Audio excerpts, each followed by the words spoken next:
Sunrise on the savannah, golden light so clear and warm, heartbeat in the wilderness. Africa, this is your charm. Lions roaring, rivers dance, mountains high, so be strong, never down. Africa, a heart so town.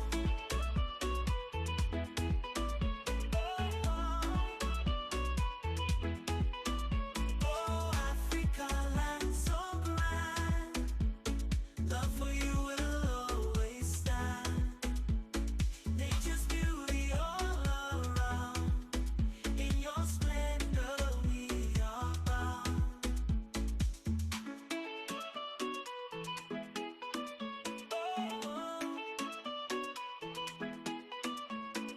Africa, land so grand. Love for you will always stand. Nature's beauty all around. In your splendor we are bound.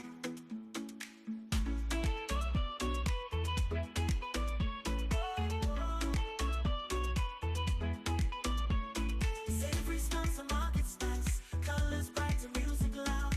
Unity in every slice. In your beauty we are proud.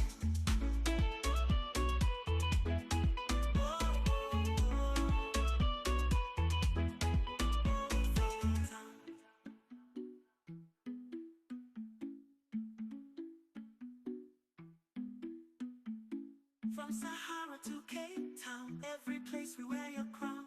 Unity in every slice, in your beauty we are proud. From Sahara to Cape Town, every place we wear your crown. Heartbeat strong, never down. Africa, a heart, soul, town.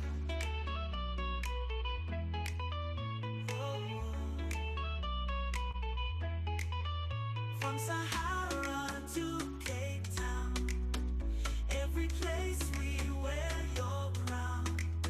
Heartbeat strong, never down. Africa, our hearts so down. Oh, Africa, land so grand. Love for you will always stand. Nature's beauty all around. In your splendor we are. A smooth criminal. Oh. You're a liar.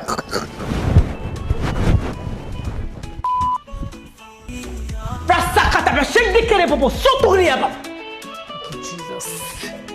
Thank you, Jesus. Come back, come here. I don't do like that. Love for you will always stand.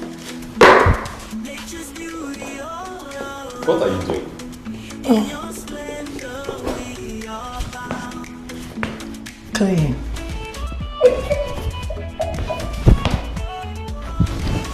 Clean. Babe, what do you think about this soup?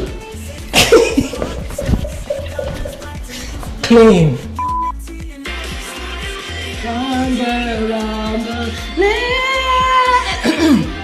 I think I got it. I think I...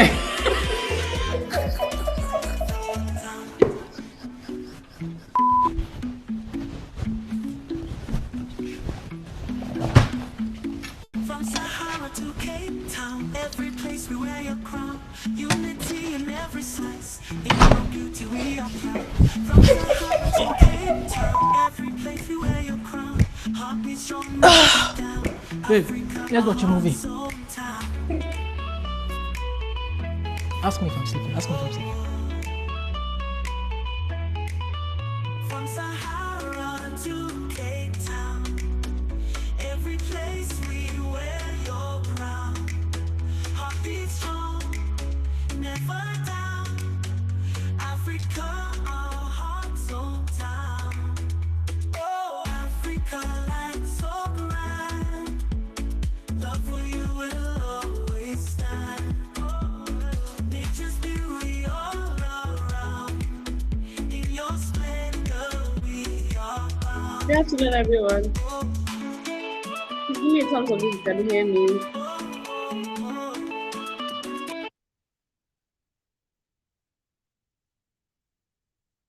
Thank you so much. I was just about to mention that we've danced enough. Thank you, thank you, thank you.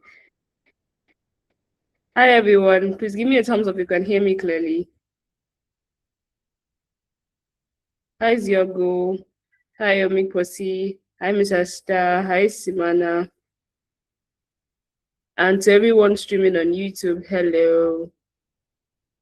Hi Priscilla. Welcome, welcome, welcome.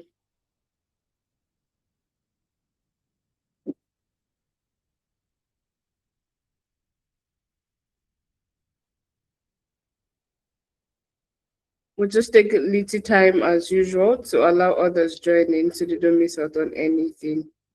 And thank you everyone for joining in early. So I think we can resume for at least 2 more minutes to have a dance off as we were doing earlier.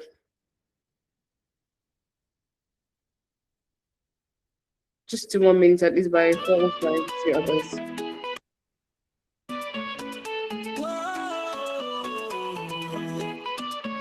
Sunrise on the savannah, golden light so clear and warm, heartbeat in the wilderness. Africa, this is your charm. Lions roaring, rivers dance, mountains high and sunlight glows. Mother Earth's generous hands, every corner like bestows. Oh, Africa, land so grand, love for you will always stand. Nature's beauty all around, in your splendor we are bound. Sacred smells of market spice, colors bright and music loud. Unity in every slice, in your beauty we are proud. From Sahara to Cape Town, every place we wear your crown. Heartbeat strong, never down, Africa, our heart's hometown.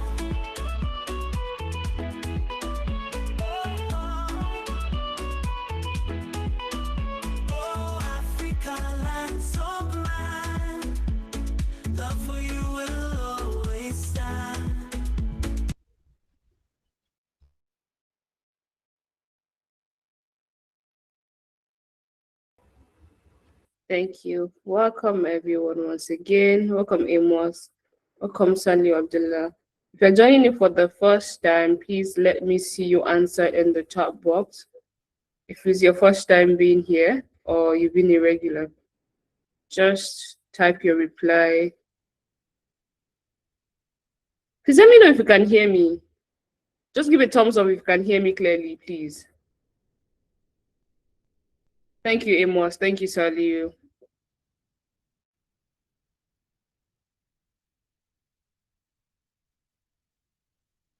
If it's your first time here, please just type a yes. If it's not, please type a no in the chat box. Thank you very much. So welcome to Better Farmers Training Project. Amos, thank you very much. Brought to you by Grace for Sustainable Agriculture Initiative.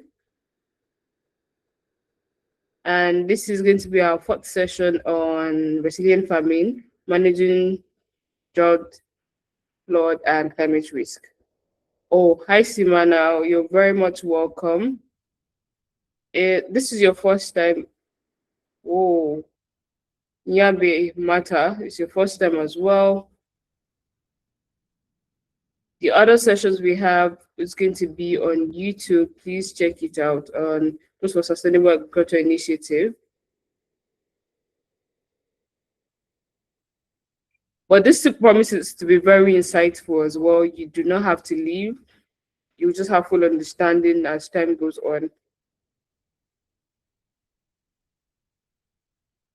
Let's see which other person we have on here that is your first time. Okay, so I think that's about it. The others have been irregular. So let's play a little mind game before we get others to join in. If we all the learnings for people that this isn't their first, we all the learnings, the unlearnings, the insightful conversations we've had, the new knowledge you've acquired. If you had a farm and you've applied all of this knowledge and your new acquisition on the farm, what do you think? And your farm could talk. What do you think your farm will say to you right now? What do you think your reply from your farm would be if your farm could talk? Just help me type that in chat box. Just do that in 3 minutes while we take announcement and start off already. Because Miss Esther is waiting as usual. So the question is simple. You will have sessions. We've had previous sessions. You had new knowledge. You unlearned. You had to learn. You had to relearn. There are new knowledge you've gotten. There are things you're surprised about. They've been intriguing. And then you just realize that, oh, my farm could speak, and I've applied all of this knowledge for previous knowledge I learned from the sessions. What would my farm say to me right now? So, what do you think your farm will say to you? So, I'm waiting for answers. It's just imagine you do not have to have a farm. Just think about it. I was going to give my answer first, but I realized that no, I'll just allow you answer it. This is you acquiring new knowledge. So, what do you think your farm will say to you when you applied all of this new knowledge you've gotten over time on your journey to become a better farmer? I'm waiting for answers. It has to just be a simple answer, nothing too technical, please. Even if you're joining in for the first time. So let's have it at the back of your mind that, oh, you just decide to be a better farmer, you've learned. Thank you, Yashi. At least I got an answer from so. Oh, thank you very much. It will be smiling as it will be refreshed. Thank you, Martha. That's what I really need to hear. The farm will appreciate me. Yes, thank you. Yes, exactly. That's the plan. So I'm hoping that people understand that this is the essence of joining classes like this, the essence of joining sessions like this, becoming a better farmer. The farm will give good yield result. Thank you very much. Impospire says it would be like, where have you been all this while? Thank you. Exactly. So meaning he appreciates the new knowledge, the new things you're bringing to the table for better yield. Thank you. That is perfect. That's what I was waiting to hear.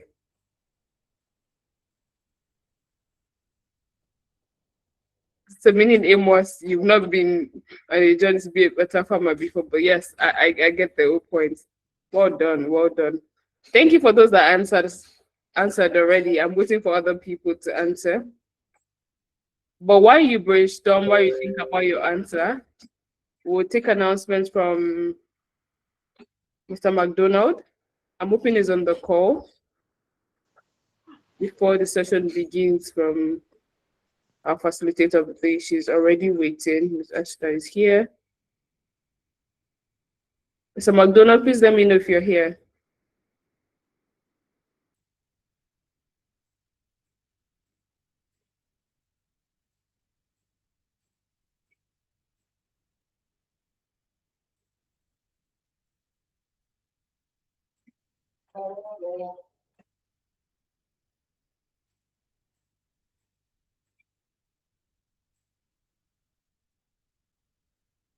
Do we have Mr. McDonald on the call, please?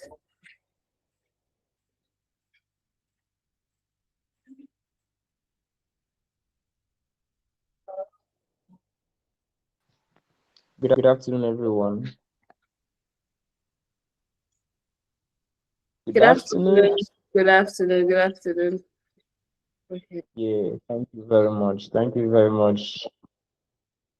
Good afternoon, good evening to everyone. For those of us that it's morning in your area or at your country, good morning. And if it's afternoon in your country, good afternoon. And it's evening in your country, good evening.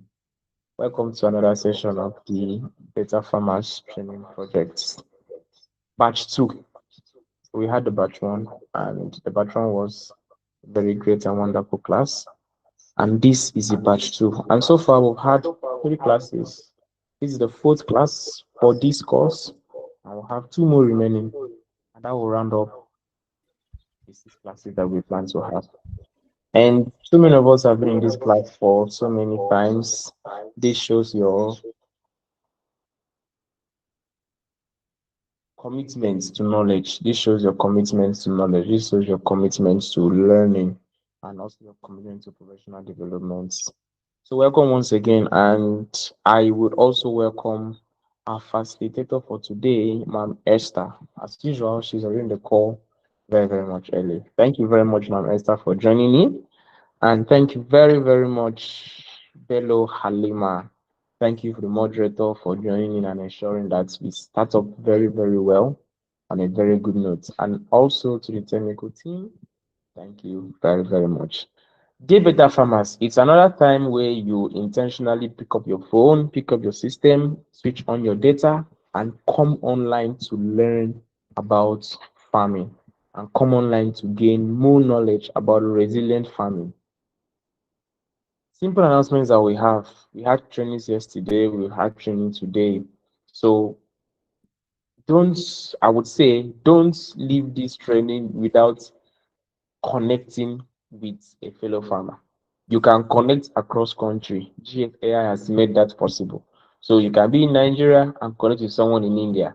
You can be in Angola and connect with someone in South Africa.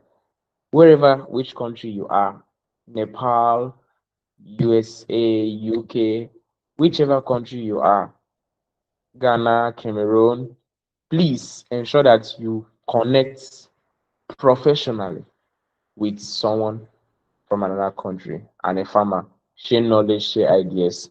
You can go on to build a lot of great things from this very, very great opportunity you've had. And also, thank you for your commitment to knowledge. Just know that on the YouTube platform, Growth for Sustainable Agriculture Initiative, which we are streaming live there now, we have this training live there. So if you happen to miss any session from whichever country you are, someone reached out to me and was telling me that, oh, he has an issue that, sorry, she has an issue that she's always busy during the class time because of time zone differences. She's also not available to join the classes. So if you have such issues and you've missed any class, please go to YouTube and they are there. This is what GSI has done. Go to YouTube and they are there for free for you. Then also very important, ensure that you get your certificates. As soon as I just joined the class, I saw someone ask if he can pay the certificates instrumentally. Yanshi. Yanshi, yes, you can pay instrumentally, but there is a clause. You pay instrumentally and ensure you finish up before 18th of April. So this training is ending on Saturday, 18th April 2026. That will be the deadline for this training. That will be the last day for this training, and that will also be the deadline for payments of certificates. And hammering a little bit on the certifications, in my growth, I have learned that you have to update your CV every 3 months. And one question that came to my mind, and once I heard that was, what if I have not built myself enough to be able to update my CV in 3 months? What would I have to update my CV with? So this is a call to all farmers on this group to ensure that you invest in yourself, invest in learning. I so much love the idea the moderator came with today, and seeing these wonderful answers, I'm just smiling. What would your farm do? What would your farm tell you if after applying all these things, and Amos Pius said, it will be like, where have you been all this while? Salihu said the farm will give good yield. Nyambe said the farm will be smiling as you'll be refreshed. Yanshi said the farm will appreciate. And very many other people gave their responses. So not only the farm, also ask yourself, today is April, first 3 months have gone. What would myself, what would I tell myself if I put to application all what I've learned? And if I from today decide to be a better person, even as much as I decide to become a better farmer. So ensure to get your certificates. Ensure to get your certificate. You may think you don't have need of it today, but you may have need of it tomorrow. And remember that one course costs 25,000 naira, two courses cost 4,500 naira times two, three courses 4 5 times three, four courses 4 5 times four. And you can get it through the bank. You can pay through the bank. You have the bank account number that have been shared across. If you don't want to pay through that, you also pay through Stella for those outside Nigeria. All right, let me allow us to jump right into the class. Welcome to today's class. Moderator, please.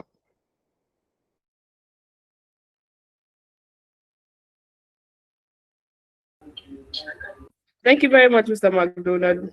As usual, very apt, straight to the point, and giving us all the details we require. So we'll not waste much of our time. We're going right into Ms. Esther's session. Please, as we've always emphasized, have your paper and your pen ready for learning. Please limit your distractions and kindly mute your mic while you're not speaking, please, so as not to distract others. Okay, so we'll begin already. Thank you very much. And over from my end. Over to Miss Esther. Hi, ma'am. Thank you very much, the moderator. Thank you, Mr. McDonald. How is everyone today? We've actually come a very long way. This is the fourth class on resilient farming, managing flood, drought, and climate risks. I can see a lot of returnees like Ziagu. He has been consistent, and Mr. Lamide and the rest. You have been consistent. I want to appreciate you for that. It means that you have followed closely and listened consistently, and definitely as we will conclude the course next week, you're going to leave very impacted with good skills that you can use on your field, and also even help to consult for other farms and improve their climate resilient practices. I heard what the project officer, Mr. McDonald, said. He was encouraging everybody to take the course, and I heard it's about 5,000. I was very surprised because that's very fair. Most of the certifications I've done, you pay for this kind of quality, you pay for about 40, 50, even above. And GSAI is doing a very wonderful job. So I think this is the best time to get such a certificate, because apart from the fact that you farm, certifications are very good when it comes to extra income. You consult for farms and they pay you, and the only way you can show proof of this knowledge you've learned, this deep knowledge, is through your certificates. So that's a very nice one from GSAI. Today we'll be talking about the soil conservation practices and water conservation practices. But before we go to the topic of today, let us have a quick recap of where we've been, what we've done so far, and where we've been in just 5 to 10 minutes. So the first class we had, we talked about what it means to be a resilient farmer. We also looked at what climate change is, it is the variation in climate pattern over a long period of time. We looked at the risks of climate, and we saw that there are droughts, flooding, irregular rainfall, dry spells. Actually, those are the ones that actually affect us here in Nigeria, and I'm sure in most locations of the world. We looked at the second class, we looked at ways to get weather information and seasonal predictions to ensure that we plan properly before the season starts.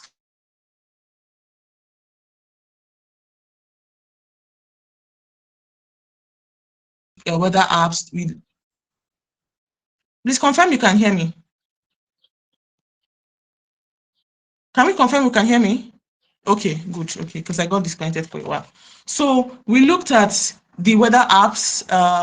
We listed some like Tide, AccuWeather. We even looked at how to interpret Google weather predictions, and we said the weather predictions are usually given every hourly and even up to 7 days ahead of time. So you see your predictions even up to 7 days ahead of time. This guides your planting decisions as to when to apply fertilizer, when not to go to the farm, when to plant, when not to plant, and that was very insightful. We also looked at the FAO crop calendar, which was provided for over 50 countries, and I think some countries, most African countries were captured there, although Nigeria was not there, but we saw Ghana, we saw Cameroon, there's Chad, and there are other countries there. Yes. So when we looked at that, we looked at how to input the information we want, the crop we want, look at it, and check the planting time that it guides you on, and also when to harvest and the practices to follow. So we're able to look through the FAO calendar. And the third class we also looked at NIMET. NIMET is we said that is the official agency in Nigeria that does data analysis on weather and and seasonal predictions in Nigeria here, and that is a confirmed body where if we need any information, we can go to for that information. And we also looked at how to access that website, how to download the publication on 2026, especially 2026 predictions, because the rains have already come, and that will guide us on the kind of crops to use. Are we using drought-resistant varieties? We looked at what drought-resistant varieties are. We looked at what early maturing varieties are. We looked at even other crop diversification methods we can use to help us cope with climate change, such as the mixed cropping, intercropping, crop rotation, use of cover crop, and a lot more. So if you look at it, it has been a pattern of knowing the problem, identifying how to source for information to guide you on how to control the problem, and also even practices that will help in mitigating the problem. So we've been building a resilient farm all along. And if you followed from the beginning to now, it means that you are at least 60% equipped to handle climate change in whatever location you are at right now. So let's go to the next topic for this module. Please, can you go to the next slide? The slide that talks about the introduction. Okay, yes, this one. No, go back first. So yes, so the topic for today is soil and water conservation practices.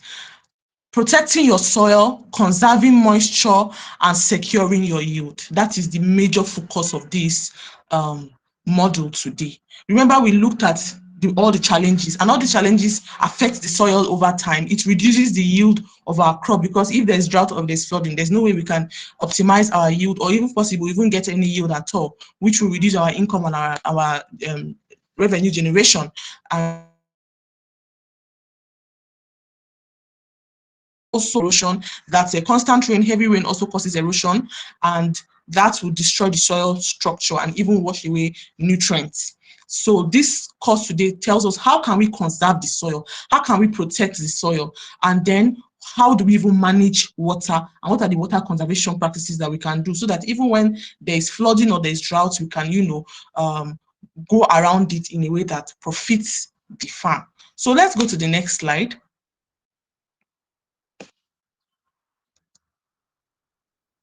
Our learning objective for this class: by the end of this session, participants will understand why soil conservation is critical under climate stress. We will learn practical ways to conserve the soil moisture, how to apply mulch effectively, how to use erosion control methods such as the contour farming and barriers, how to understand rainwater harvesting techniques, and how to improve soil organic matter for better water retention. This is a whole lot. It is a whole lot, and please let us not leave the call. Let us stay tuned. Let us learn and understand as we go through the training. If you have questions, drop them in the chat box. In fact, we're going to leave a lot of time today so that we can answer the questions, because a lot of things might seem very new to some people who are not using them yet on their field. So please feel free to drop your questions, and after the class we'll answer each one. Even those on YouTube will answer that. So let's go to the next slide, please.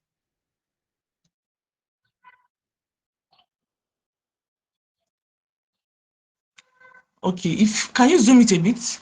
Why soil and water conservation matters. Soil is the foundation of farming, right? Without the soil, you're limited to, I know we have soilless farming now and people use greenhouses and all, but without the soil, it is very hard for you to produce in large scale. So soil is the foundation of farming, we know that.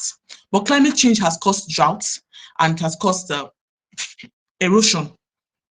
Drought has caused dry soils and erosion. If you notice, places in the northern Nigeria here, we suffer a lot from patchy and cracked soil, especially during the dry season. The pan of the soil is very hard, and that is because of droughts and lack of rainfall.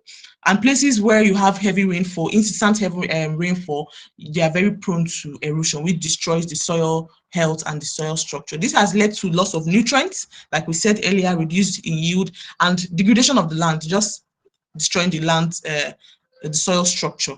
So by preserving and improving the soil quality, we enhance agricultural productivity and secure food and water resources for future generations. That is the key importance of soil and water conservation, to be able to preserve to be able to preserve the soil and also to be able to manage water for not just for ourselves now, but for even our future generations. They're the ones to benefit from the sustainable practices that and resilient farms that we are building now. So it is for the generations coming.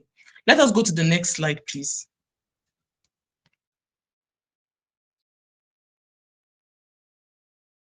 So we said soil under stress, under climate stress, flood washes away the topsoil and declines the soil fertility and also becomes hard. The soil becomes hard during dry season, like we said. Now, what is the topsoil? We hear topsoil. What is topsoil? The surface of the soil, the uppermost part of the soil profile is what you call the topsoil. And the topsoil is the most important part of the soil because it contains high organic matter and materials which are very essential for plant growth. I don't know if you understand. The topsoil is the soil surface, the one we see where we know we till, we put our seed and it germinates. That first layer is the topsoil, and it is the most important soil in what's it called, in agriculture, especially in crop production, because it contains like organic matter and materials. What are organic matter and materials? They are decayed plant and animal residues. They have been mixed into the soil over time by soil organisms such as your earthworm, your termites, and the rest. They've mixed it with the soil, that topsoil. That's why most times you see that the topsoil, especially in very rich fertile soils that contain high organic matter, you see that the color of the soil is very dark. It's rich in humus, and that is what's it called? Your organic. It shows high presence of organic matter. So when incessant rain washes it away, it destroys or reduces the nutrient, depletes the nutrients on the field, making it very hard for you to enjoy your yield of your crops, because when the soil is not packed with nutrients, how do your crops feed? So let's go to the next slide. Importance of soil conservation, right? Soil conservation are practices that protect soil from erosion. They maintain the fertility of the soil. They improve water retention. What is water retention? It is the ability of your soil to keep water, to absorb and trap water, because the plants need water. Like I said, there's a class I said there are some soils that, especially your waterlogged region, some soils that have high water holding capacity, in the sense that even when rain falls, it does not just seep out. It infiltrates the soil gradually, and that is what is very essential for the plants to take up water. Importance of soil conservation. It helps to maintain your crop yield, to reduce fertilizer costs, because if your soil is fertile due to your conservation practices, you don't need to put so much fertilizer. You don't need to spend money on a lot of fertilizer that we are doing. We're always packing our soil with a lot of inorganic fertilizer these days. So if you use your soil conservation practices properly, you don't need to spend so much money on that, or at least there'll be a limited usage on your fertilizers. So it prevents land degradation. Your land does not become degraded due to erosion, and it improves water availability for the soil. Let's go to the next slide.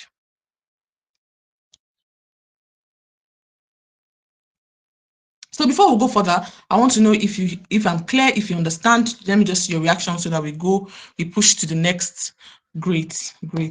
So last class we discussed about mulching. If we remember, if you followed very well, we talked about mulching. I think I even showed us a picture of local mulching material and modern mulching material, if you remember very well. That, I think you can still access that class on YouTube if you are confused. But we talked about mulching and how it is a climate smart practice. It is also key in soil conservation because it protects the topsoil. Remember, we said that mulching material is like a blanket for the soil.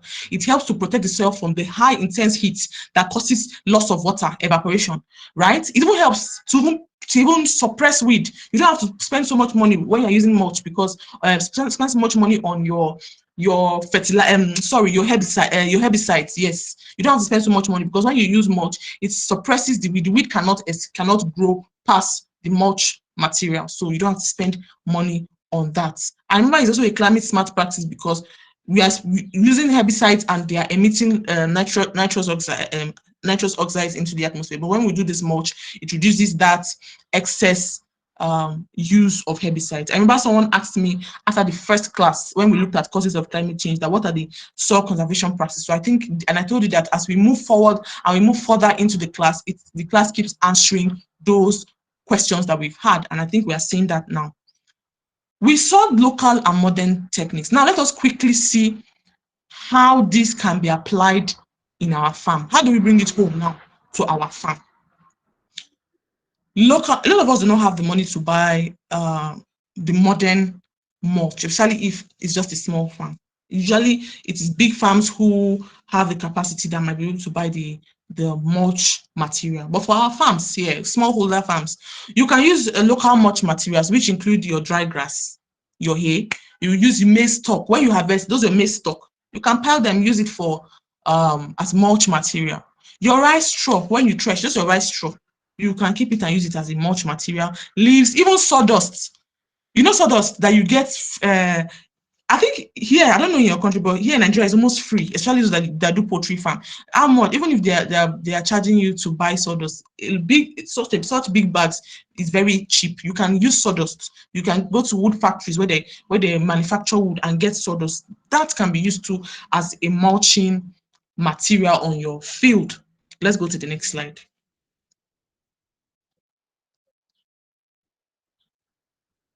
Great. We already know that modern mulch material is like a black nylon sheet that is placed on the soil. We saw an example in the class. How do you apply mulch? Now, how do you apply it on the field practically? First, you clear the weeds from the farm. Before you use your mulch, even your local mulch, you first clear the weeds on the farm. If your soil is dry, wet it. If you're using irrigation, irrigate it first or wait for. Oh, I see. Okay. If your soil is what's it called, is dry, either you wait for light rain or you irrigate if you have the capacity to irrigate, but make sure that the soil is not dry before you apply your mulch, right?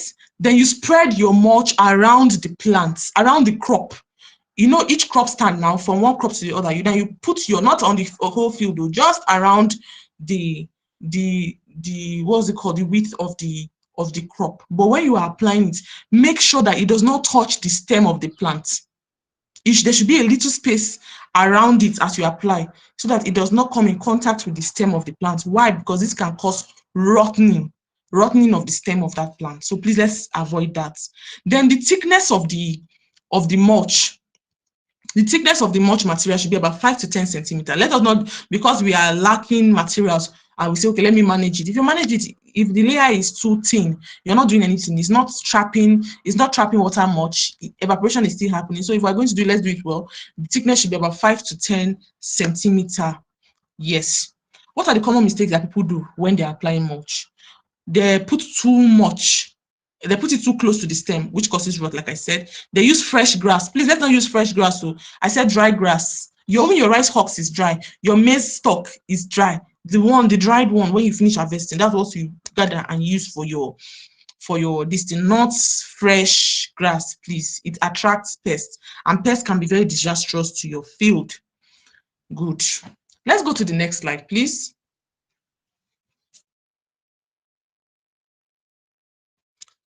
So we're looking at that. So mulching is one of the soil conservation practices we just looked at now, and we've seen how to apply mulch. It's a very straightforward thing, especially for the local one. Just what's it called? Just get your dry materials. We looked at the kind of materials we can get. Look at your environment, the one that is best suitable and easily affordable and accessible to you. Use that. Apply it around the plant, a little bit away from the stem. Make sure that the ground is wet before you apply your mulch, and then do not use fresh mulch because it can attract pests. It should not be too thin. It should be 5 to 10 centimeters thick. So that's the first soil conservation practice we're looking at today. What's the second one?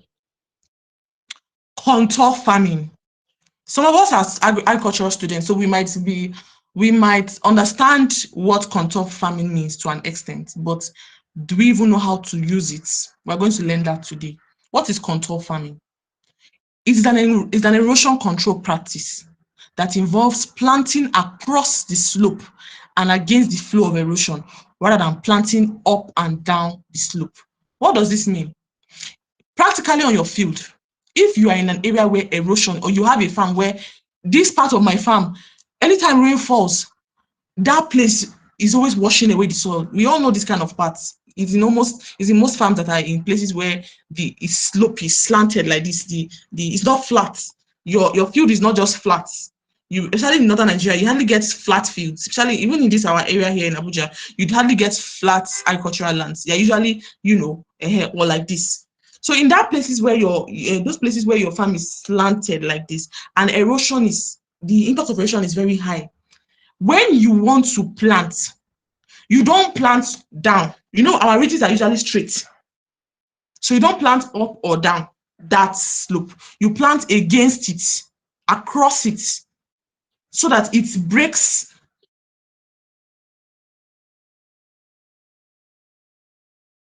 And if you plant across it, it breaks the flow of water, right? Please, before we go further, can everyone hear me? Let me just see one or two reactions so that I move further. Okay, that's fine. We are following. So how do you practice it? Identify the slope direction. Mark lines against the slope. You use your pegs, your stick or your rope. Mark lines against the slope, and then ridge. Create your ridges along that line. Create your ridges along the line that you have used to identify against the slope. Plant along the ridges. Now we're going to see a picture. We are going to see a picture of what's it called? We're going to see a picture of this contour farming. Let's go to the next slide, please. Great.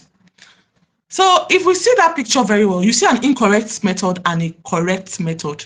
The incorrect method is, you see the flow of water. You see the arrow showing how the flow of water is against the slope.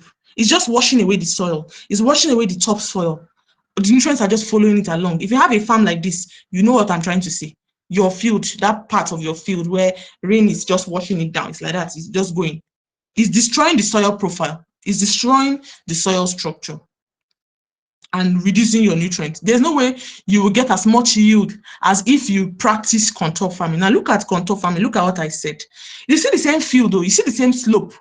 But do we see how the ridges are made? They are made against the flow of water. So it's not just up and down region. It is across it. So even if rain falls and the water is passing through, you see that there are ridges that are breaking it. The ridges are like a break. They are breaking the flow of water, reducing the rate of erosion. I don't know if you understand this. So it is a method of farming whereby it controls the rate of erosion. It's an erosion conservation method in soil conservation. So yes, that is how contour farming looks like. So it's very easy. If you're in your field, identify the slope where water passes through, where there's high rate of erosion. Use your pegs to peg it across the slope where the water is, the flow of water is the highest, and then reach along that line and you plant along that line. It serves as water break. It breaks the flow of water. So let us go to the next slide, please. Other soil control methods. We have cover cropping. I think we mentioned what cover cropping is the first time. We said that cover cropping is a method where short crops like your cover crops like your soybean, your beans, granules, those are cover crops, are planted alongside a main crop.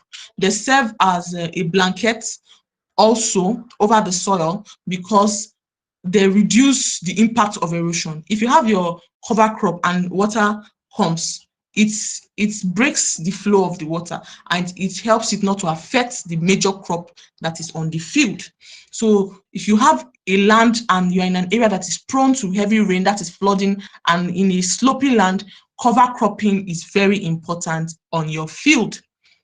We have stone bonds. What are stone bonds? There will be a picture after this to show us pictorially what stone bonds are, but it's also a soil conservation practice. Raised beds. This one is just simple logic. When you're doing your ridges, right? When you prepare your bed and you're doing your ridges, it should not be too flat. It should not be too low. Increase it. They should increase the height of the ridge in places where it is very prone to erosion. Why? Because normally when it is high, the water does not hit the ridge. Rather, it settles within the furrow. It even helps it so that the water can easily get to be used by the soil. It will settle within the furrow are the lines between each ridge. From one ridge to another, that depth that you can walk around in between is your furrow. Now, when your ridge is high, when rain falls, it doesn't wash your ridge away. Rather, the ridge is like a barrier, and it just helps the water to settle and saturate in the furrow. So that is also, and it's also important. Raising your seed beds are also very important, because apart from, let me give you a very good trick in weed management. Apart from using it as a method of soil conservation and erosion control, it can be used in reducing the rate at which you have to do your weeding. Because when your beds, your ridges are raised high, it is very hard for, especially when you've done your first your clearing of the land, your ridging, your first spraying. Now, some people's land have they regenerate fast, very fertile, regenerate fast with weed. Now, if you have such a land and you do a very high raised bed, when you plant, before the next time to apply your post emergence, it's very hard for your weed to meet up with the plant, because the plant is at a raised elevation.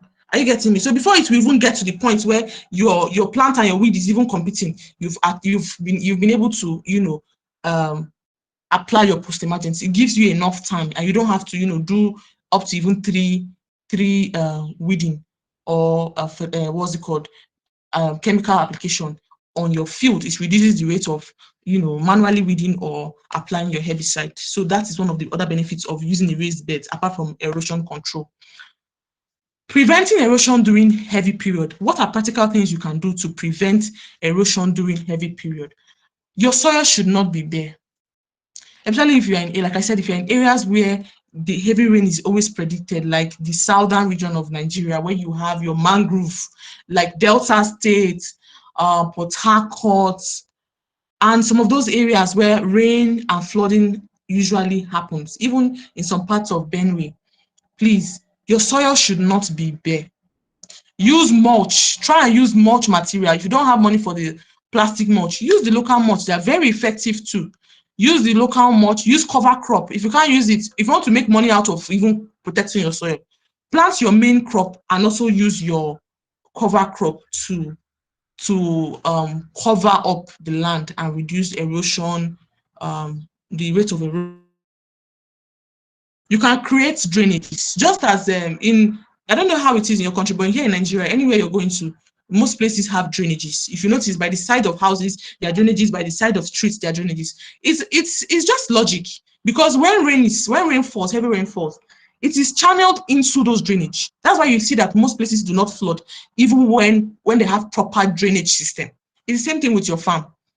If you have a good drainage system on your farm, create drainages, especially in the areas where you know that there's high impact of erosion. Create the drainages along that path, so that as the water is coming, it's just channeling into the drainage rather than it washing away your topsoil. I don't know if we get it. So a good drainage system is very important on your field. Please, never leave your soil naked. Never leave it bare. Do something to preserve your soil health and structure and the nutrients it has, because when you do that, you realize that you don't even need to spend so much on the farm.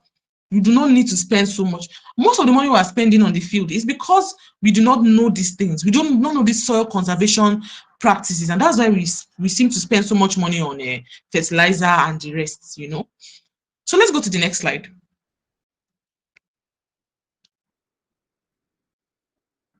Okay. Increase soil organic matter. Remember the last some few slides ago, I said, what is organic matter? It is just made up of decomposed plant and animal residue. That is the summary of what organic matter is. So what does it do for the soil? Let's even know this organic matter. What does it do for the soil? It improves water retention. It increases the soil fertility, and it enhances the soil structure. let's put it like this. Organic matter is like a sponge. If your soil is very high in organic matter, it's like a sponge. It absorbs the water. Now, do you see the sense behind this thing? It's very good because if your organic matter content on the soil is very high and you have irregular rainfall, even with that irregular rainfall, it will be very hard for your soil to be so dehydrated because the organic matter it has, right, helps to trap any little water that comes. It soaks it up for the soil. It allows it that the water infiltrates slowly into the soil and not just, just drains out quickly. So it is like a sponge that helps to trap. So if another way to conserve your soil is by what? Trying to increase the organic matter content of the soil. And how do we do it? There are ways, practical ways you can do these things. Apply your manure. You have your poultry manure, your farmyard manure, which includes your cow dung and the rest. They are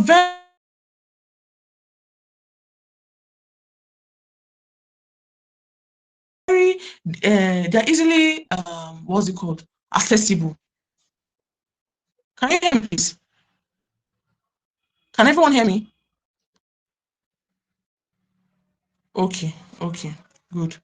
So we have what we call ways to increase what's it called, the organic matter. You apply your manure, use compost, right? Your crop residues on the farm, when you harvest, don't burn it. I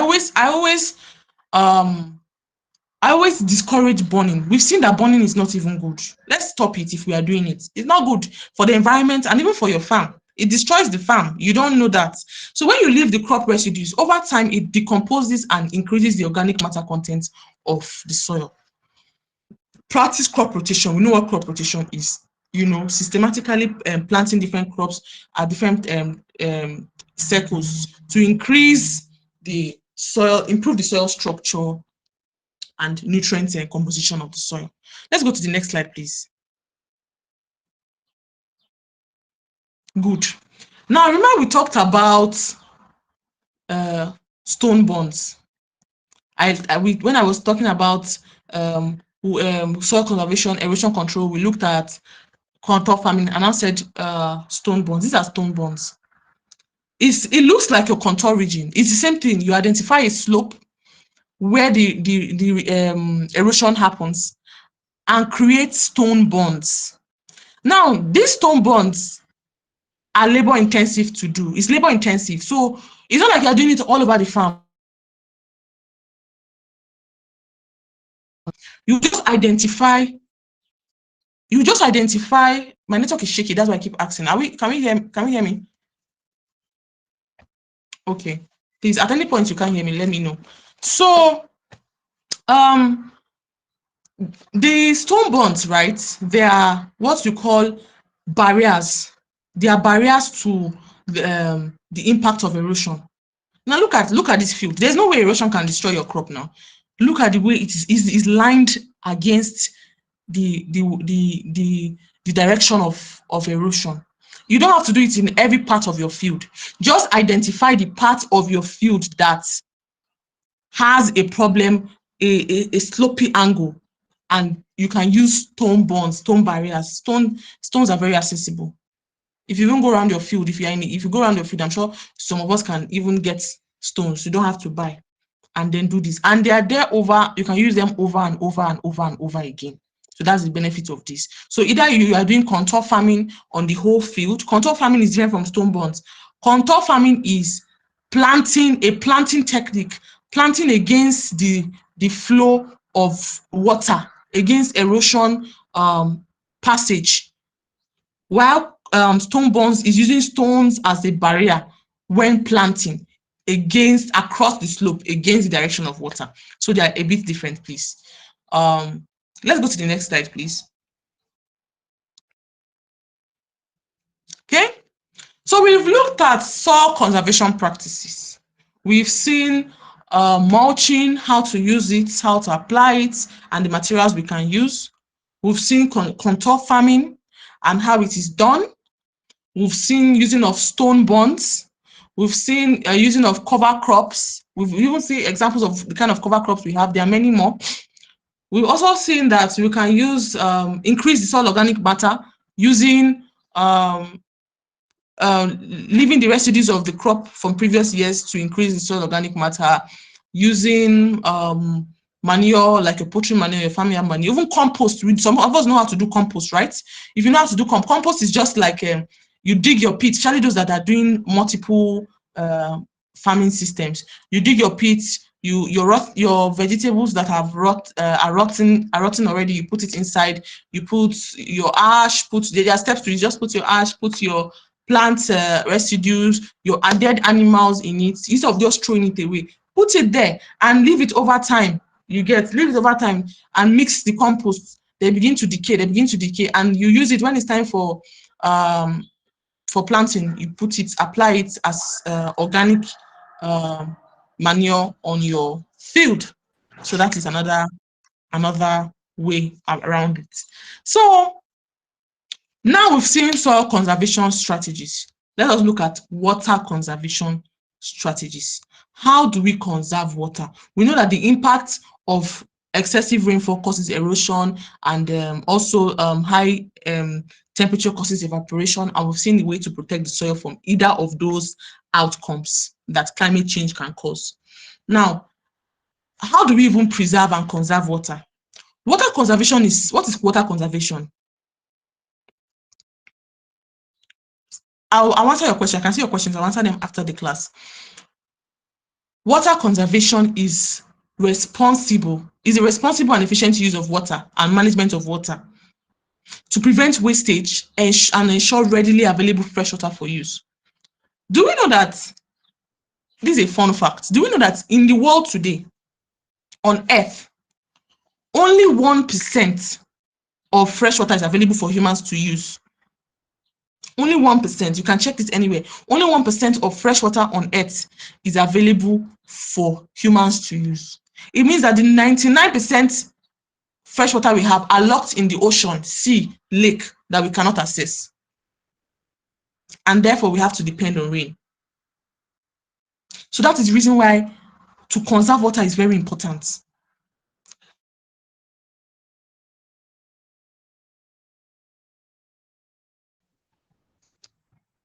Can we hear me? Okay. How to use it efficiently and responsibly. Okay. So it's important because rainfall is unreliable. It's very unreliable right now. We've seen that there's irregular rainfall, frequent dry spells that reduce crop yield, and the rest. In fact, we looked at the other time, the prediction last class on 9 months that said we should even be expecting a period where there will be 21 days of no rain in some areas and 15 days of no rain. So it's like a normal thing now. So rainfall is irregular. How do we conserve water? One key water conservation strategy is what we call rainwater harvesting. Rainwater harvesting. This simply means collecting water, storing it for use on your farm at a later time when you do not have water or when there's a dry spell. So it is called rainwater harvesting. And what are the methods of rainwater harvesting? There are several methods to harvest water. I'm sure some people are surprised. Harvest water. But yes, you harvest water, you can harvest water and you store it and use at a later time. You can use what we call water banks or farm ponds. There are still pictures to show you this thing so you know how they look and how to use it on your own field. We have water banks and farm ponds. We can even call them farm reservoirs if you like, but it's called a water bank. It's just like what are water banks? It's just like a bank where you save your money, right? You have most of us have savings accounts. And we save for rainy days. We save for rainy days, but this one you save when there's no rain. Do you get it? Normally we save for rainy days when maybe there's no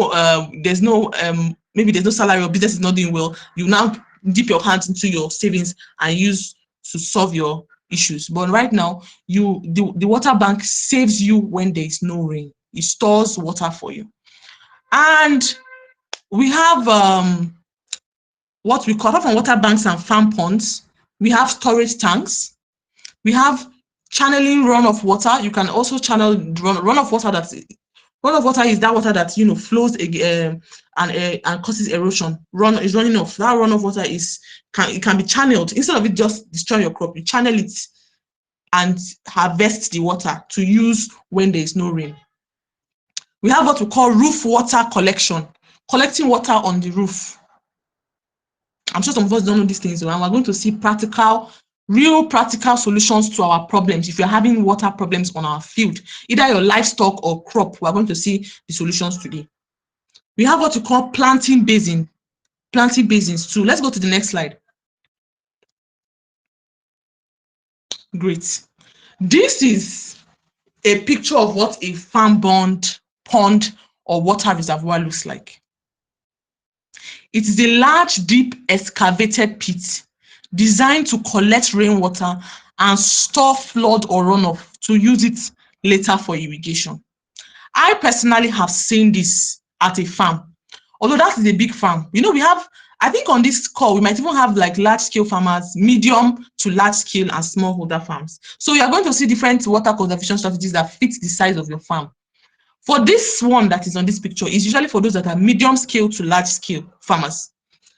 It is a large, deep, excavated pit designed to collect rainwater and store flood, especially areas where you have flood in a lot. You store the water or runoff to use it for later irrigation. Now, we know that we do irrigation a lot because apart from the fact that we use it to support water and during dry spells and irregular rain, we also use it to do all year round farming, meaning that we want to farm the whole 12 months, calendar months of the year.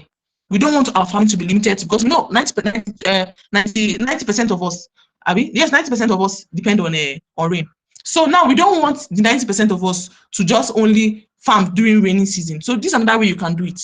You can use farm ponds, preserve water, and then use it during the dry season to farm.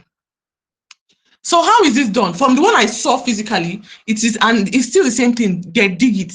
It is very wide, so wide that you can even build a house. I want you to understand how wide some of these excavation pits can be. But it's always advisable for you to make it deeper than wider. But you make it wide, and the wideness is also dependent on the scale of farm you want to do. If you are doing 2 hectares, 3 hectares, 4 hectares, 5 hectares, 10 hectares, that will now be a deciding factor on the size or depth of your farm pond. But this is what a farm pond does. It gathers the water during the rainy season. It's not for rainy season, no. It's a storage. It keeps falling. You channel your runoff water into it. It enters there. Even your drainage. That your drainage that we said you should put drainage to channel water. You can channel your drainage into this farm pond. Your rainwater, everything enters there and stores. The bank becomes.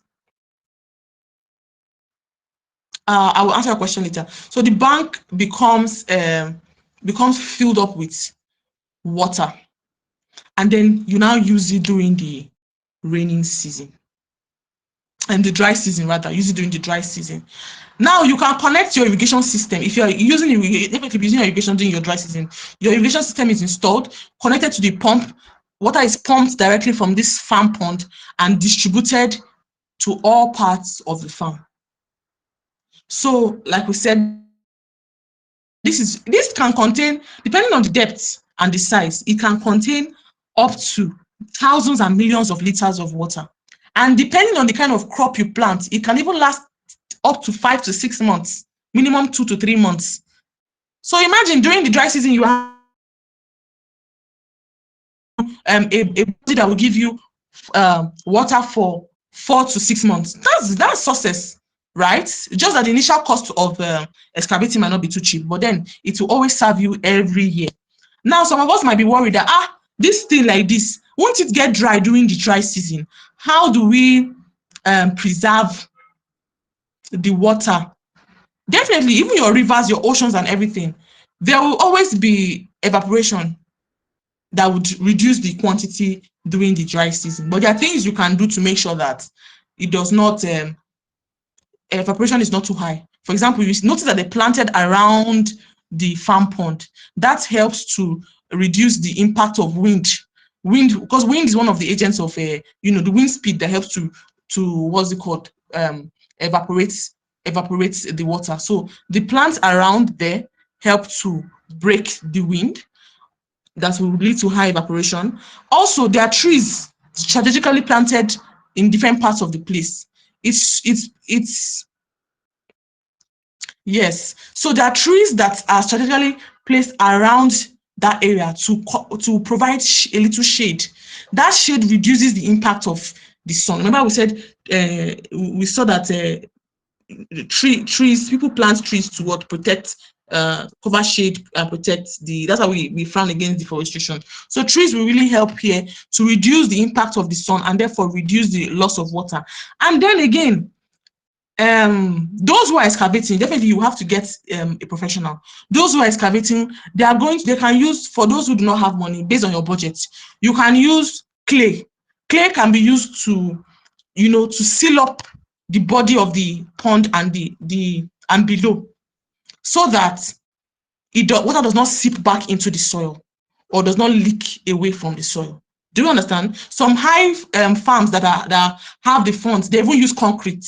Some use plastic to line the body of the pond. Those are ways to reduce evaporation.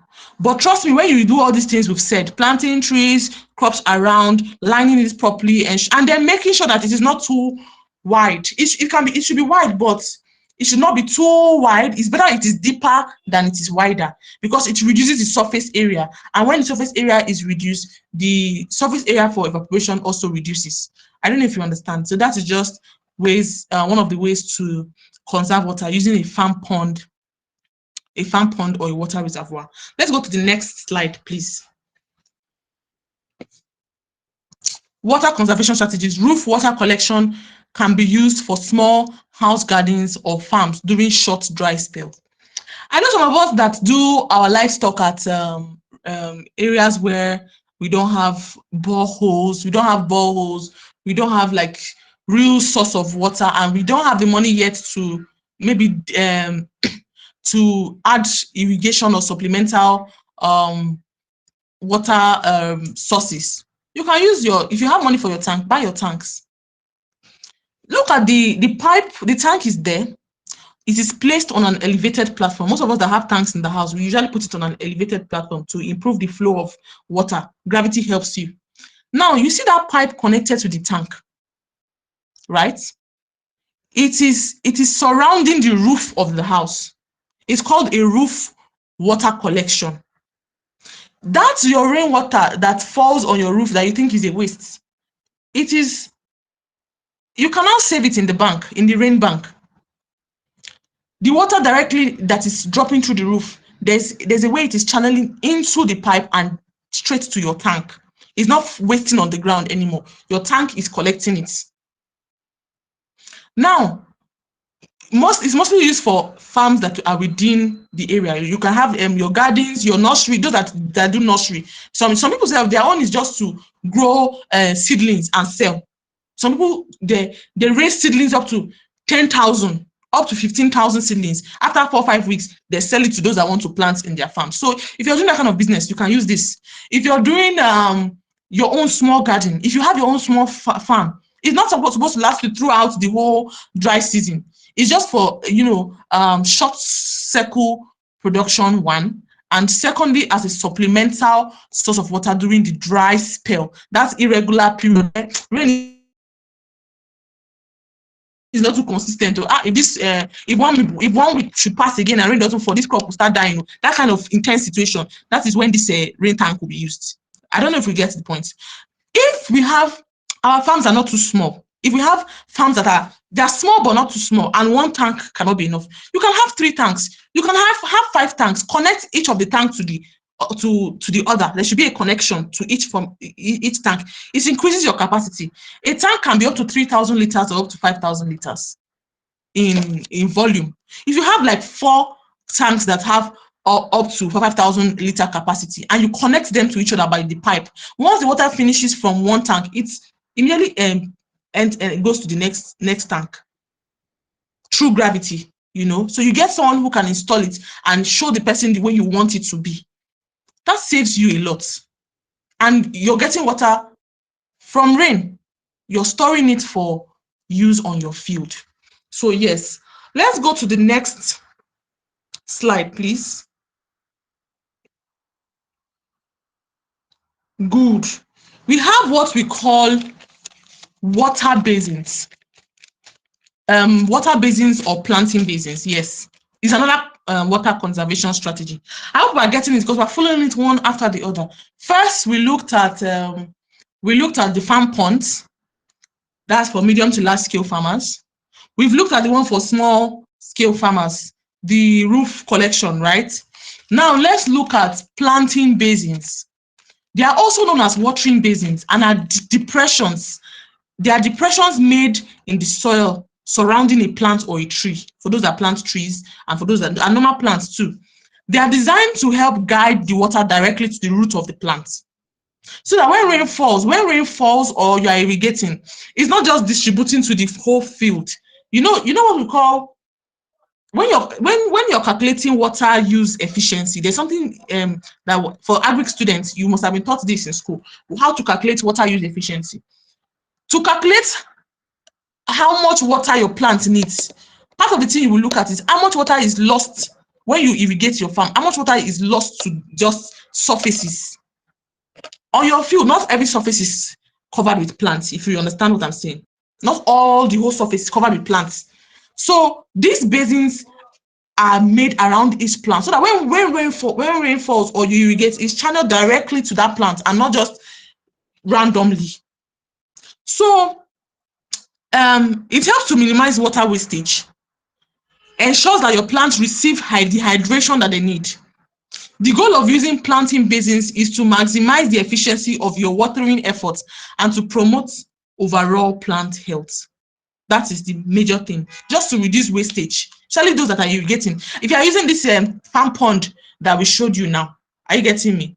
And it is a source of water during the dry season. I remember I said that the capacity of the pond also is dependent on the capacity of the size of your land. Now, if you have a big land and it needs water, instead of wasting the water and irrigating on all parts of the field, you can use your plant basins to make sure that any water you channel from the farm pond goes directly to the plants that it needs. It's just like serving let me put it this way, it's just like serving the plant a bowl of water. Each plant has its own bowl of water. You'll see a picture now that shows it. Let's go to the next slide. Exactly. We understand it now, right? You see, it might be labor intensive. So it's for those who maybe during the dry season, you just want to do a very small area. It's even better for you to do it with crops that are high value crops, your vegetable crops. If you're doing open field, you have to do your vegetable crop like that because they are short circle and they are very short circle and they have high value. So even if you do it only once or two times during the dry season, you get good money for your your production. And then you can also use it for crops like your drought resistant crops. Now you see why what we learned earlier is very applicable now.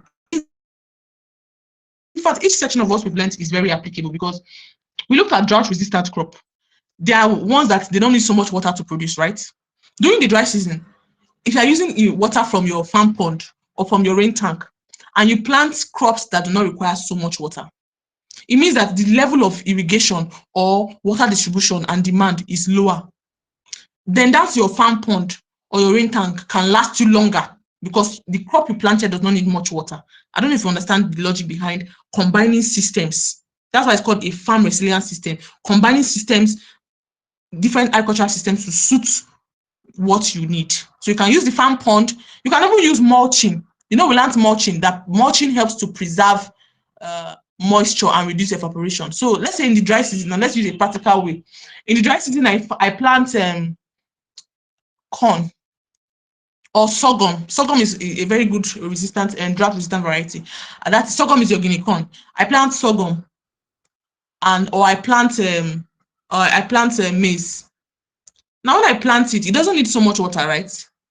I now put, I now make planting basins. These are planting basins. This hole around each plant, so that when I irrigate from my farm pond, the water will settle on each plant and not just on unnecessary surfaces. So you look at all the surfaces now, your irrigation system will pass through each plant and not on the surface. And the water will drip directly. If you're using your drip irrigation, it will drip directly on each plant hole. Now, I use mulch material. If you look at what this man did, he even used mulch.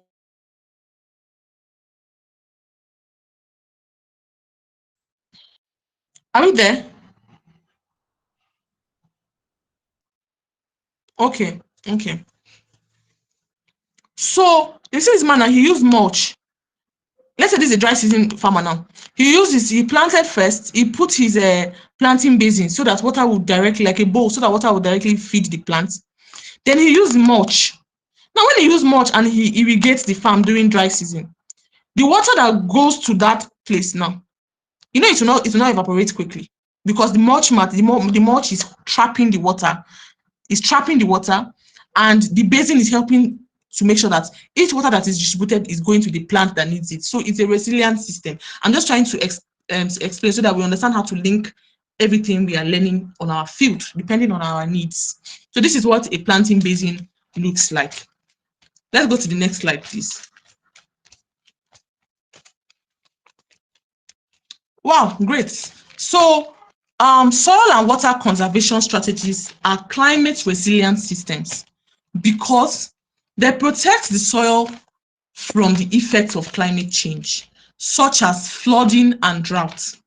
They also ensure water is used efficiently and is readily available for use in cases of dry spell or during the dry season. So we looked at, like we said, we looked at different soil conservation methods. And we said that this helped to protect the soil health and structure, to maintain nutrient and prevent erosion, right? Now, just some minutes ago, I gave us an example of how to use the farm pond, the plant basins, and irrigation to make sure that water is not lost and is used efficiently, right? Let's see a field where we are using contour farming now. If during the dry season, we are using we did what's it called, we did maize, because you can also do maize during the dry season. In fact, maize can be done all year round because it's very drought resistant. So, and it's a staple food that is of high demand. So you're using maize now, and you do your farm is, your farm is okay. Let's say your farm is 1 hectare or 2 hectare. You do maize and it does not require so much water, and you are using your irrigation, your farm pond now. Look at the age of the corn, of the maize, and then that will tell you the amount of water that's required. As the corn grows, the water level, the rate of water that is supplied from the pond it fluctuates. There are times when it needs more, needs less water. So the farming system you matters a lot, and the kind of crop you use also matters a lot. Now, I also mentioned that the capacity of the farm will determine the capacity of the pond, or how long the pond would last for you. But you can use what we call vegetable crops, high vegetable crops, like and short circle, like your lettuce, your cucumber, your pumpkin. Those ones, they require a lot of they require a high water, a lot of water, but during the dry season they are very scarce. For example, if you are a dry season farmer here in Nigeria, you know that during the dry season no other person is producing except you that has an irrigation system that is set up and resilient. Now, cost you are using, the effort you are using to do all this farming system, combine all these things we're learning, like your contour farming, doing this thing to help to break erosion, or during your rainy season, like your plant basins, or your roof water collection, or your runoff channeling and the rest during dry season. all that might be cost, incur cost during the initial setup. But let me remind you that they do not, it's not a recurring cost. You use it, you do it once, and then do not need to do it for over a long time. You might just need to maintain it. But then you keep enjoying the usage of it year in, year out. And imagine if you can produce 12 months in a year. That's a lot of money. Now let me give you an example. With a crop that I know. You see habanero pepper. I don't know how many of us know habanero pepper. If you know it, let me see your hands.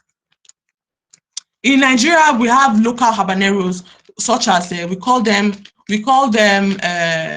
rodo, atarodo, but it's like habanero, just that habanero is hotter. Your habanero is hotter than your local habanero. I will answer your questions very soon. I will soon conclude. Then at June to, I think, November, when the rain was at its peak, a bag of habanero was going for about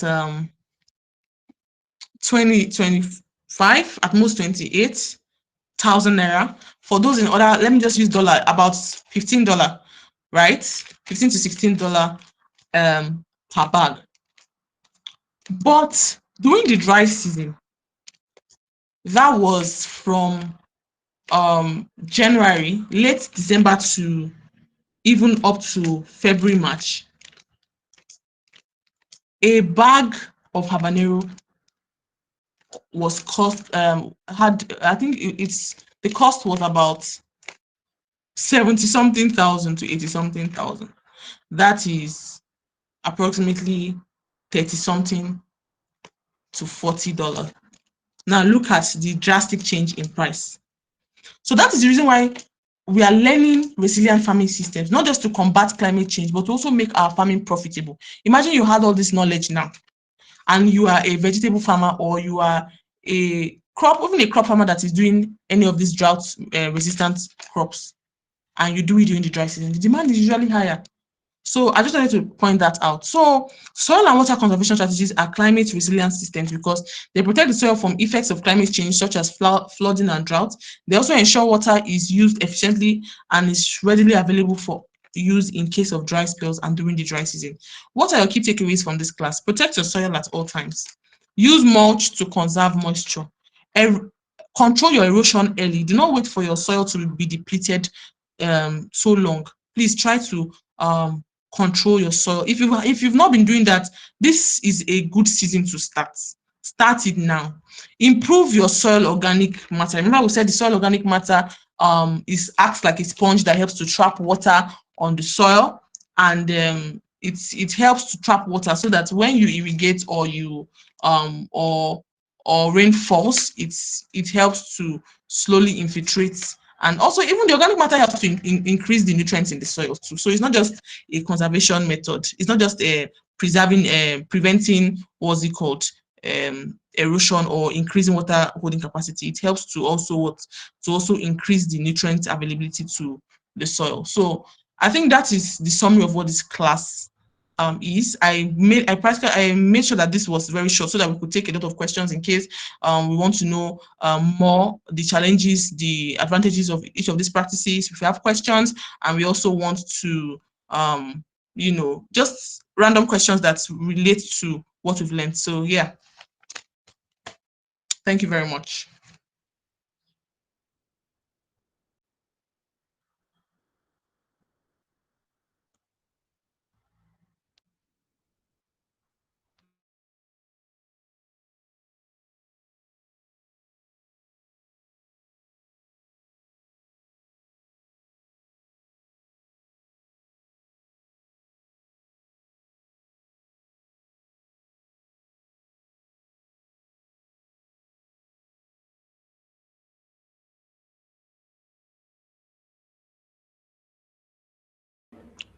I'm true, Miss Bello. Yes, thank you very much, Miss Esther. I was having difficulties with my network earlier. Thank you, thank you. Insightful as usual, very profound and well detailed. Already have questions in the chat box. I remember people raising their hands while you were speaking. that shows the level of excitement. Everyone wanted to just ask their questions in the middle of your presentation. But then we have someone asking, how can, from Ziago, how can salinity and waterlogging be managed in cultivable land? This is a major problem in my area. Please, make before you answer, we have Mohammed Bello raising his hand. Please just allow us to answer the questions that has been written while we allow you speak. Luckily, we have ample time, at least 20 minutes, hopefully, to get our questions and get them answered. So what to you, Ms. Esther? We have a question from Ziago. How can salinity and waterlogging be managed in cultivable land? This is a major problem in my area. Okay, that's fine. So Ziago, for salinity, we use liming materials. We use lime. Lime is used to reduce the acidity of the soil. So there are agro dealers you can go to and ask for lime. Lime is used. Limestone, you know limestone, right? It's applied. You can apply it weeks before the time of planting, you get, to correct the pH, because a soil that is that has high salinity will be will be very toxic to the plants. So, and it will be, the pH will be very low. So to adjust it, you use lime to correct it. Yes. And then for waterlogging regions, you can plant, first, the variety you plant also matters. You can use what we call water-loving crops. We have a lot of that, like your rice. Rice can be used. Another way is, if you really want to use a soil that is waterlogged for another crop, maybe a crop that has medium demand for water, then you reduce what you call you create channels, drainages around, to reduce the water infiltrating that soil. But a waterlogging area, soil, is actually a very good one, because we don't even get it very much here in Nigeria. You can use, the best way to get money out of it is by planting crops that need a lot of water. You understand? Crops that need a lot of water on that field. That is the best way. And then just correcting the soil by liming, that would work. That is one of the cheapest and most effective way to correct that soil.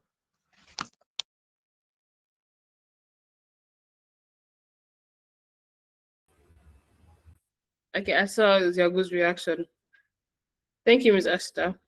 So we had another question from Michael Adeyewolu. Although it's incomplete, I think it was when you were speaking. Because absolute question on my mind, saying, won't it dry up? I'm wondering what his question is exactly. Michael, if you can see this and you can hear me clearly, please retype your question so Mr. Staff could answer it correctly. And I had Mohammed Bello have his hand raised.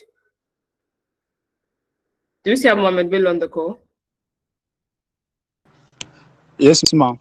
Okay, please, you can go on with your question. Good evening, everybody. Thank you, the facilitator, for this wonderful presentation. I have two questions. My first question is, during the presentation, you made mention that when applying molds, we should try as much as possible for the molten materials not to come in contact with the roots of the plant. So in a situation where somebody use broadcasting methods of planting, like for the case of rice, so how can that be possible? How can he apply molds successfully and broadcasting methods? My second question is, you showed us how to harvest water using tanks for small scale farmers. So what if in your farm you don't have a roof that will make that easier, and you are a small scale farmer that needs to harvest water? Thank you. Okay, that's a logical question. So for the first one, you asked about if, okay, I think let's start with the roof one. So for the roof one, yes, if you don't have if you don't have roof, if you don't have a roof on your field, definitely you cannot use the roof collection method. You can either dig a borehole, because I think boreholes are still very useful. On the field where I practice, we don't even have any of the we don't have we don't have any of this thing I mentioned, but we have boreholes. Boreholes is like the common way you can access water, right? Your boreholes, even during the dry season, for your small scale farm, a borehole is always there, and it will service seasonally. It will service seasonally, even during the dry season, if the demand of the crop is not so much. But for your roof, the roof collection method is very useful for those that are even into livestock, because if you're into livestock farming, definitely like your pigs or your poultry, or if you have a ranch for your cattle and the rest, definitely there'll be roofs there. So that is where it is most applicable. But for you who does not have a roof and you're just doing your, what's it called, your normal crop production, then it's best to get a small borehole. It doesn't have to be too deep, or even your well can serve. Most villages and farms have a well now. You dig your well, just get a small pumping machine that pumps the water for you, and you distribute to your crop. So that's the best way to do that. Sorry, can you remind me of the first question you asked? So thank you very much, Ma, for this answer. The first question is about broadcasting. Oh, Sorry, yeah, yeah, about mulching. yeah. Okay, great. The mulching.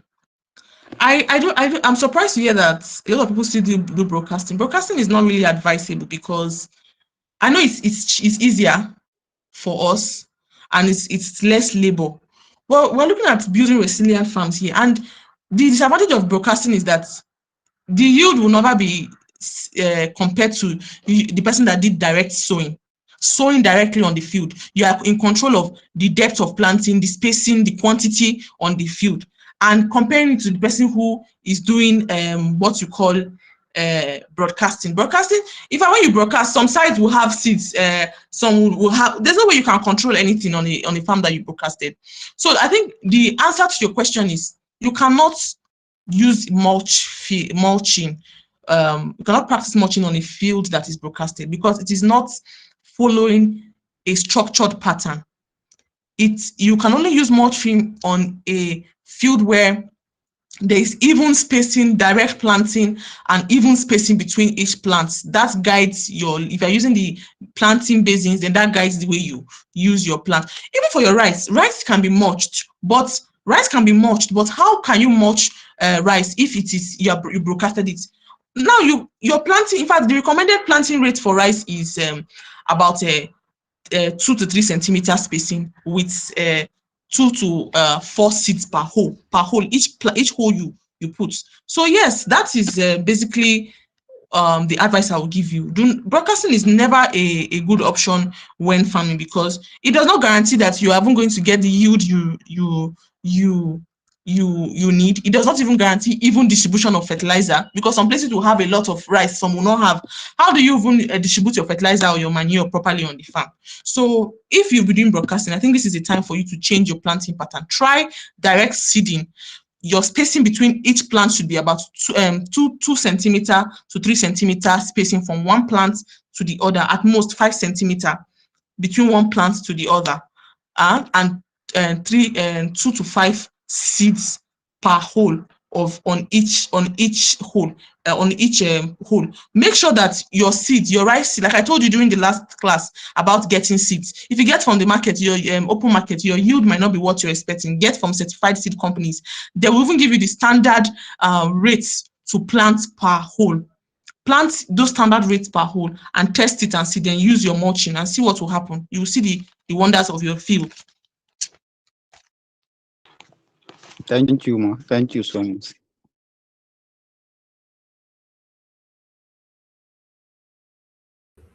Very thank you, Miss Esther. Does any other person have a question, please?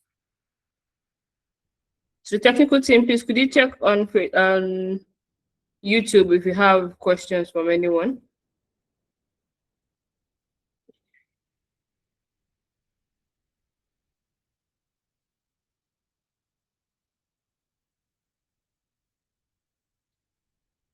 So no question. Best part is we still have time. So at least, meaning you understood everything if there are no questions. So drop in just one line what you learned from today's class. If I do not get messages, I am going to call names. I'm going to call individuals. So meaning at least we just take 5 minutes to 10 minutes to do this. It's just a refresher. It refreshes your brain on what you've learned and confirm your understanding. So just drop in few words, few line, no, maybe just a line, nothing too much. Just let us know what you learned from today's class.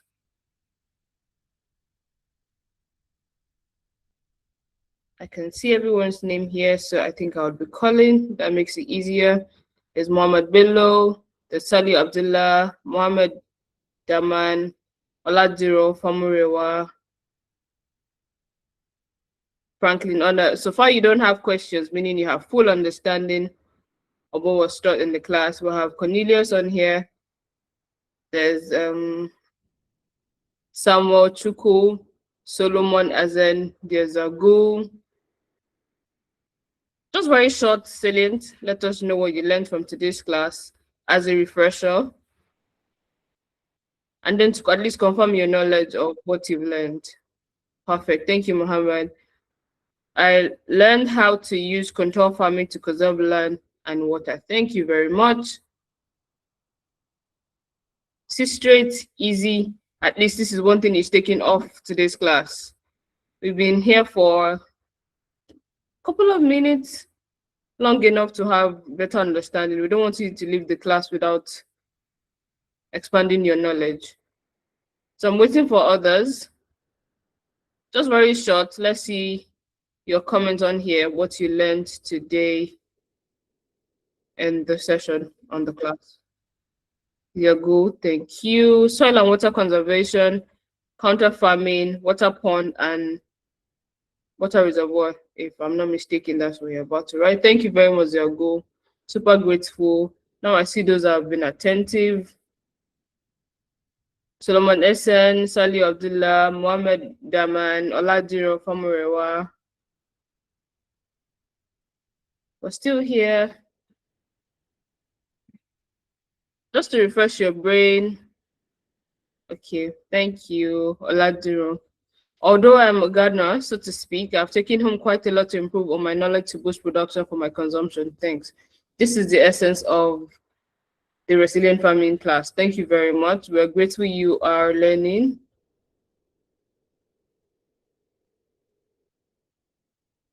So indulge my lack of knowledge. So what's the difference between a farmer and a gardener?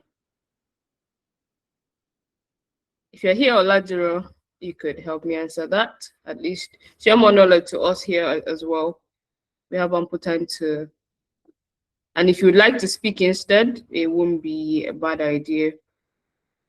The Mohammed Bello broadcasting is not the best method of planting my crops. Thank you very much. That's an additional knowledge for you too. Seeing pictures expand my clarity. Trust me, I will say the same. I think it's just my mode of learning. I always enjoy it when there are pictorial evidence to back up what you're learning, so you can tell, you can see how it will look like in real life. Thank you, Ms. Esther. We love that, and Michael is supporting that point too.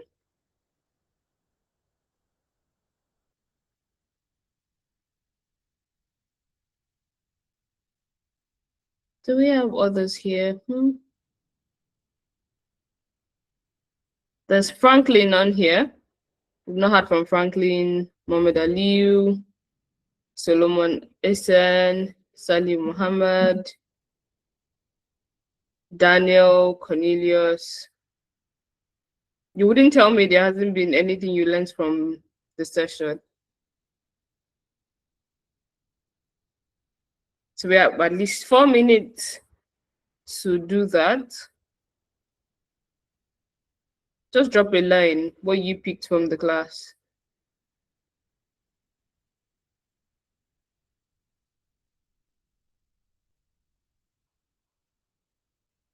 Perfect. So thank you for making the class real. At least one can remember when this comes up or need to speak with anyone.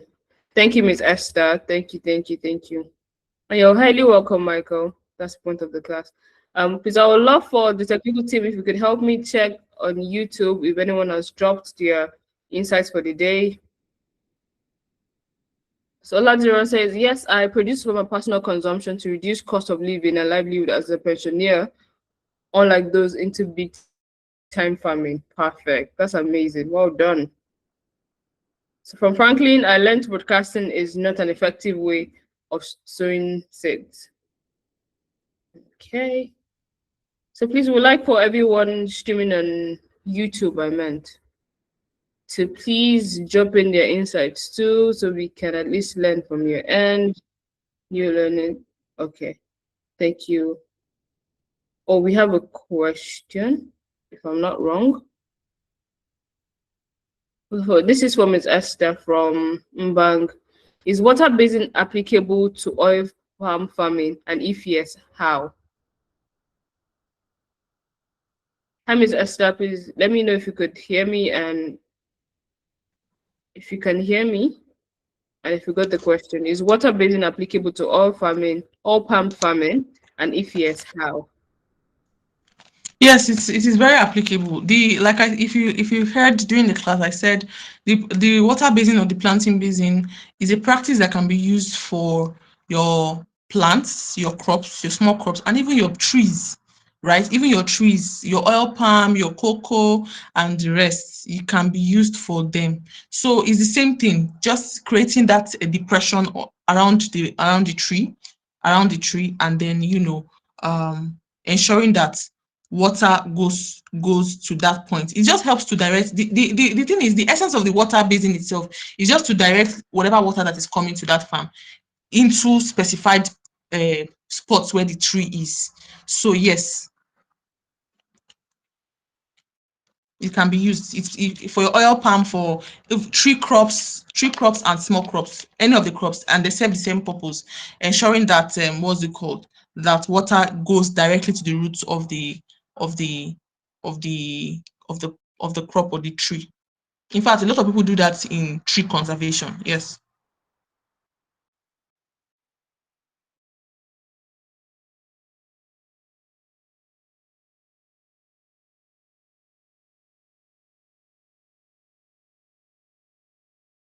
All right, thank you, Mr. Esther. I'm sure Ombang, if I'm not, I hope I'm not murdering the name, got the answer. So from Sally Muhammad, I learned soil and water conservation and climate smart agriculture. Okay. So another lesson is never assume people know something. Magic never spoke about broadcasting. You're welcome. So from Franklin, in our session 2 of integrated pest management system, we advised to burn the residues to kill pests that invade the crop. How do we balance soil health conservation and also pest management in this instance? Okay. For the pest management, right? That is why the onus is on you as the farmer or the field expert to decide if your field has been infested by pests, you have history of recurring pests infestation, then by all means, yes. I was warning against it for people who it is their yearly practice. I gave example of the field around where I practice. Every year by December or January, when they finished harvesting sorghum, because sorghum is really the last field crop that they harvest in this area. When they finish harvesting it and they cut it down, they start burning the bush.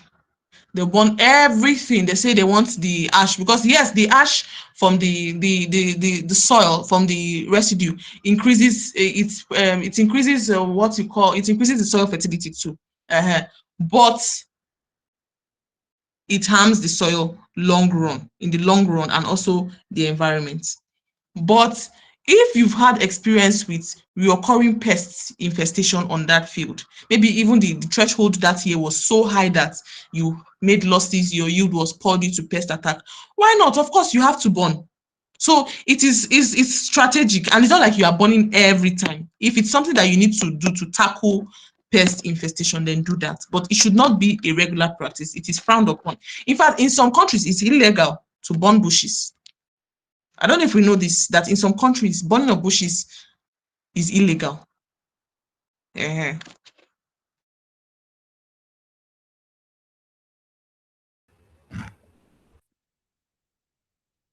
A very big thank you, Miss Esther, and a very big thank you to every single person that's contributed. This was very interesting. I love that we were able to relate. We had ample time. I know it's not always going to be like this, but then I think we take announcements already. Let me know if you're here, Mr. McDonald.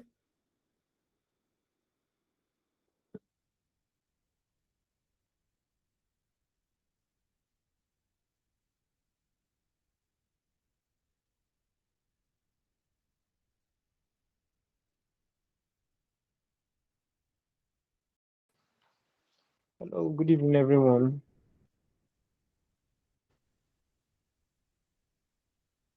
Good evening, everyone.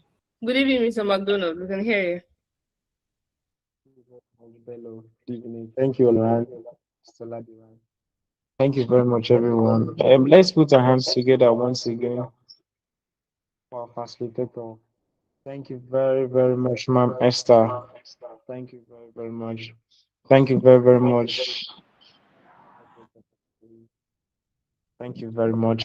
And thank you very much, everybody on this call.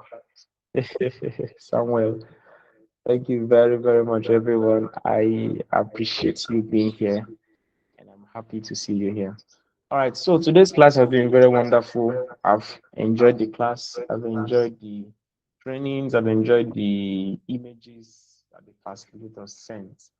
And before the class started, I remember telling us that being a better farmer is something that should also spread into other aspects of your life. And I'm also very happy and grateful for the questions we've asked and everything that we've learned. I am happy to say that this is class 4 of class 6. So next week that we're entering, we'll have 2 classes, one on Tuesday, one on Wednesday, and another on Saturday. One on Wednesday and another on Saturday. And that will be class 5 and class 6. And that will be the very end of all training sessions for this session. So far you've come. I've seen a lot of people that have been recurring members, recurring participants. Thank you very much for coming. Thank you for your love for knowledge. Thank you very, very much, everyone. And yes, this is a time that you should begin to double up if you've not yet gotten certified. This is a time that you have to double up. This is a time that you have to ensure that you get a proof for your learning.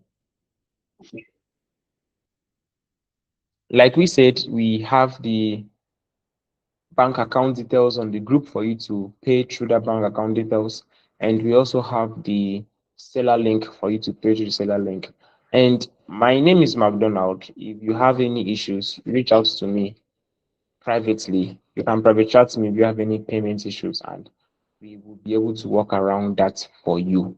But ensure that you are getting ready to the end of the classes. We'll have 2 more sessions with Ma'am Esther. We'll have 2 more sessions with every other facilitator. And like we know, the ending sessions is when we are beginning to give our closing remarks and everything and sending us out. I think we should have a graduation ceremony. How do we see it?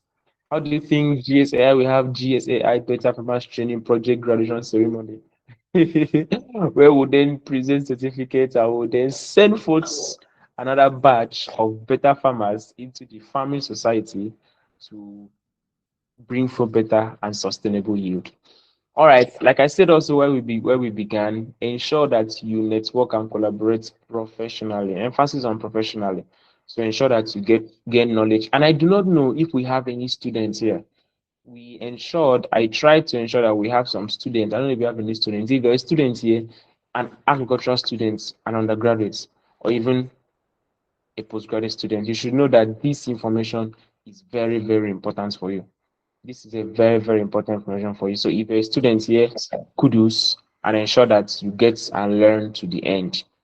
And yes, this class is being streamed live and recorded on the YouTube channel. So if you're not yet subscribed to our YouTube channel, Growth for Sustainable Agriculture Initiative, do well to do that. Follow us on all other social media platforms and get updated with other trainings. My closing remarks for today is going to go this way. We've started from day one. We've attended classes, we've ran, our facilitators has poured out into us, and it's all for the betterment of us being better farmers. I would encourage us this evening that beyond the learnings that we've learned, we should do two more things. And these two more things may not be very new in your ear, but they're the emphasis for this evening. And the very first thing, which is the most important thing, is to apply it. I saw a quote, and the quote says that procrastinators are the leaders of tomorrow. Procrastinators are the leaders of tomorrow. I would love to stop here and allow us to figure that out, but that would make it complete. So you ask, how are procrastinators the leaders of tomorrow? People that actually do the work are the leaders now. People that put in the work, people that stop procrastinating and apply the knowledge they've learned, they are the leaders now. But procrastinators, they are actually the leaders of tomorrow. And guess what? That tomorrow never comes. If you close your eyes and open, the 1 year older, 2 year older, 5 year older, 10 year older, and then we'll become a generation of old people. Now look at the younger generation. So get this, procrastinators are the leaders of tomorrow, while those who act now are the leaders now and the leaders today. So ensure, and if you fail at something, congratulations, you even started. You did something, you failed, congratulations, you even started. So you can now learn from your failures and go back again even more stronger. Very many people didn't start. So why did I just bring in those two things? That you have to apply what you have learned. Do it afraid, do it troubled, but do it. And then the second thing is you have to get a proof for your knowledge. It's two things, two different scenarios to tell someone, I can do this. And the person is like, okay, where have you done it before? Where have you learned it? And you're like, in the year in 2026, yes, 2025, no, 2026, actually May, no, not May, actually April, no, it's around that Easter period. Yes, around that time. Hey, brother, don't be confused. Just get your certificate. So that once you ask the question, how did you do this? Can you show us a proof? There go, you're laughing. Can you show us a proof? You just produce a certificate, and your certificate is from a reputable organization. So they'll be like, oh, let's check who GSAI is. So if you can be certified from a reputable organization, there and then we can know that you learned this thing. And your certificate can be verifiable. They can trace it back to us. So those are the two things I want to leave with us this evening as we are closing for today's session. First, procrastinators are the leaders of tomorrow. The leaders of today are those who act. So apply the knowledge that you've learning all through this world. Two, get a proof for what you've done. The cost is 5,000 naira only for one course. Two courses, 4,500 times 2, which is 9,000. Three courses, 4,500 times 3, which is 13,500. Four courses, 4,500 times 4, which is 18,000 naira. Ensure to upload your certificate of your payment receipts to the certificate request form. And remember, 18th July, 18th April 2026 is the deadline. Cheers to better farming and better living. Thank you. Moderator.